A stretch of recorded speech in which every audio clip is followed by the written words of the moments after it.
let's learn about classical conditioning. First, what is classical conditioning? Classical conditioning is the type of learning in which we start to build associations between two stimuli. I also like to think about classical conditioning as being passive learning.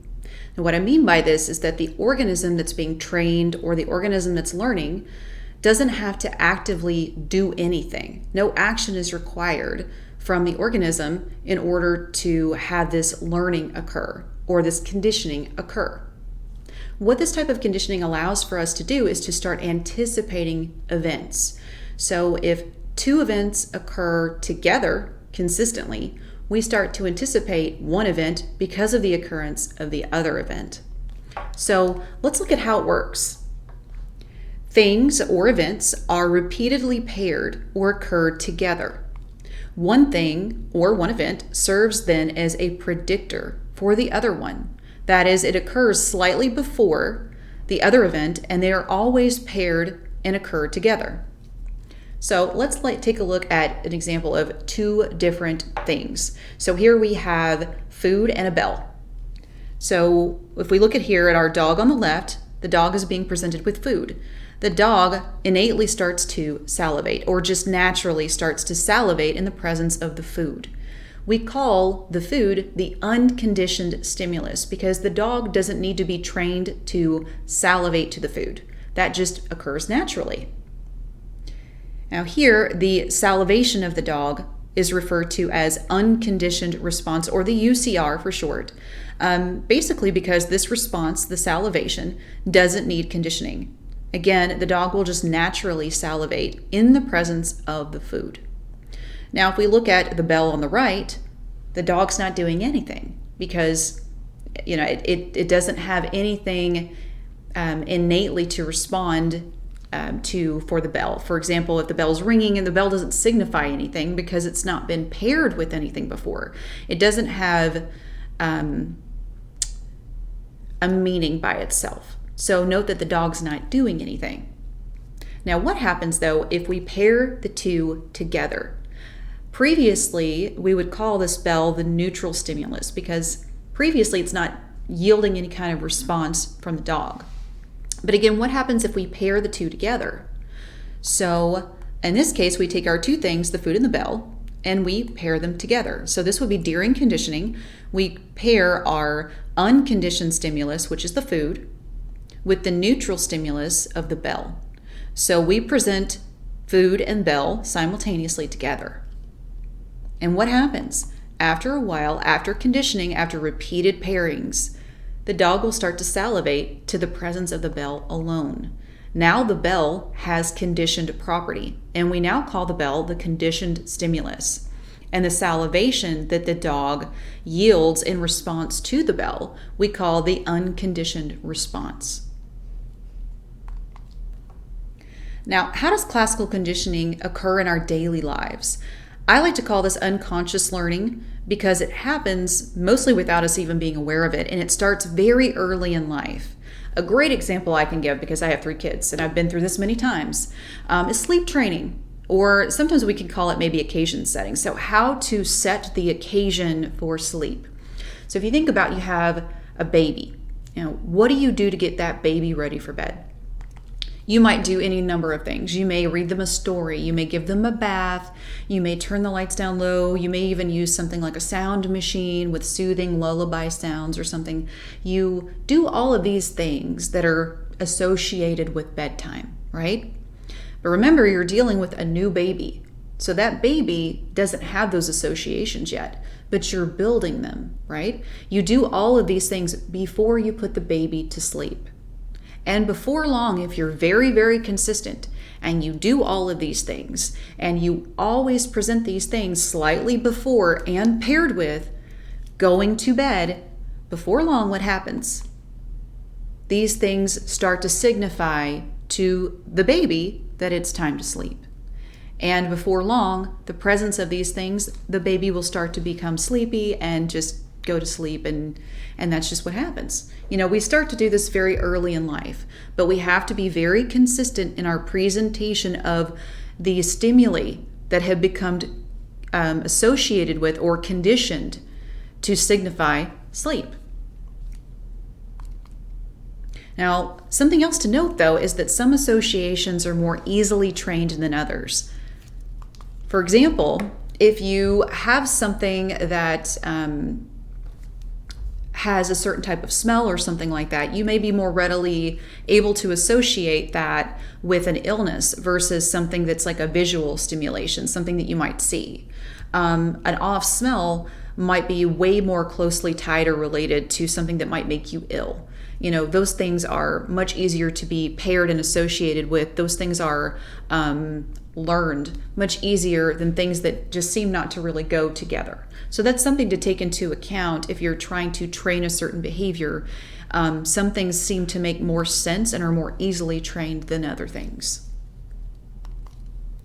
Now let's look at fears and phobias. Classical conditioning is the way in which fears and phobias become trained or happen, right? Now let's take a look at how it happens. So if you have a negative experience related to something, either a thing or an event, then it's more likely that you're going to have a negative experience in the future, or a negative feeling about it in the future, or fear it in the future. Now, if we take a look at an example of something that a lot of people actually are afraid of, the fear of flying. Let's say you get on a plane and you have a very bumpy plane ride. It's a very, has a lot of turbulence. You're kind of bumping back and forth. I don't know if you've ever been on a plane that's actually kind of stalled out for a second in the air and it kind of goes silent for a second and it feels like you're floating. It's not a fun feeling. But let's say you get in that plane and it's super bumpy and you start to have a kind of a panic response to that. Well, then what's going to happen the next time you get on a plane? It's going to be way more likely then that you're going to have a fear of flying, right? So these negative responses paired with your reaction to them can actually yield fears in the future. So this is really how fears are and phobias kind of come about in our daily lives. Now, what are things that can affect the level of which conditioning actually occurs? A few things to take note of. Pairings that don't occur together consistently, or lack what we call continuity. So for example, if we were looking at that bell and it being presented with the food that, the two became conditioned or associated together, and salivation started to happen just in the presence of the bell alone. But that worked because the bell and the food were paired together consistently. But if that doesn't happen always, so if we have inconsistent pairings, so sometimes the bell happens when there's no food, right? Or sometimes there's just a big time gap between the two. So the bell may ring, but the food doesn't come for 3 minutes. That's a long time to pass between the presentation of the bell and the food. And that time delay allows a lot of other things to become associated with the food rather than the bell, right? So continuity is key. So pairings not occurring together or being very inconsistent can yield kind of a lesser level of conditioning or just less effectiveness. So this really speaks to the person that's doing the training. One must be very consistent with the pairings. They need to be presented together and they really need to be paired consistently. And if possible, only present the two together, never separately.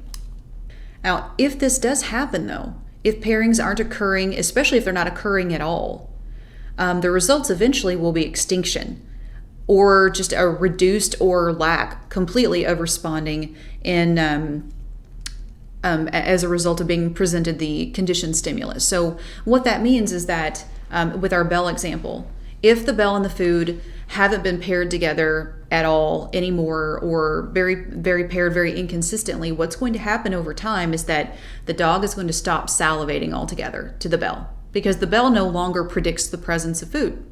The association isn't there anymore. So again, this is called extinction, where you previously had conditioning and responding, but now the pairings are so inconsistent that you don't get that same response anymore to the conditioned stimulus. Now let's look at extinction a bit more closely. Let's say we have a snack machine or drink machine, just, vending machine. We associate that with snacks and food. So we, put our money in that and usually that works. We get the snack that we want. But what happens if you go up to a vending machine, like you usually do, and you put your money in and womp womp, you don't get anything? What is your reaction to that? Do you just go, oh, that's cool, and just walk away? No, you're probably going to get upset. This is called an extinction burst. Not upset, but the reaction, which is to persist longer with the behavior, right? So these are called extinction bursts. So this is where we might see an increase in responding to the conditioned stimulus at first. So this is what happens very commonly in the beginning of extinction. Initially, the organism might persist even more with the behavior because it used to work. So if you think about that vending machine example, what are you likely to do? You don't get your snack, you're going to get upset, you're going to start shaking the machine. I mean, I'm sure you've probably seen people kicking the machine. I don't endorse that behavior, don't do that. But you're likely to get very frustrated and you're going to persist more with the behavior. You're going to, punch the buttons more. You're going to keep trying. So your behavior is going to increase more before you just give up and stop responding altogether and extinction takes hold. So keep in mind, if you're trying to train a behavior and you have trained the behavior, if you remove the pairings and now the conditioned stimulus no longer is paired with the unconditioned stimulus, so if that bell becomes unpaired with that food, eventually no responding is going to occur from that dog in response to that bell, right? But at first, we might see an increase in responding before responding goes away altogether. So think about that vending machine. Remember, if you're put into extinction and that machine is out of order, but there's no sign to let you know that and you don't know that it's out of order, you're likely to increase your behavior. You're likely to experience an extinction burst before your behavior is just extinct. Something else that occurs during extinction is after a while, after the behavior or the response to the conditioned stimulus stops, what might happen is after a while, you might see something called spontaneous recovery. Spontaneous recovery happens after a brief time period. So extinction has been in hold or in place for a while. The organism has stopped responding almost completely to the conditioned stimulus. But then all of a sudden, for no reason at all, just the passage of time maybe, they start to respond a little bit again. It's almost like they're testing the water to see if it works again. So if you think about that vending machine, and previously it used to work and everything was great, and then it didn't work, you experienced that extinction burst, you tried to get it to work a lot and then it still didn't work, so you gave up. Now you're in extinction. After about a week or so, you may reapproach that machine and try again. And depending on what happens when you try again, that will determine what you do again in the future.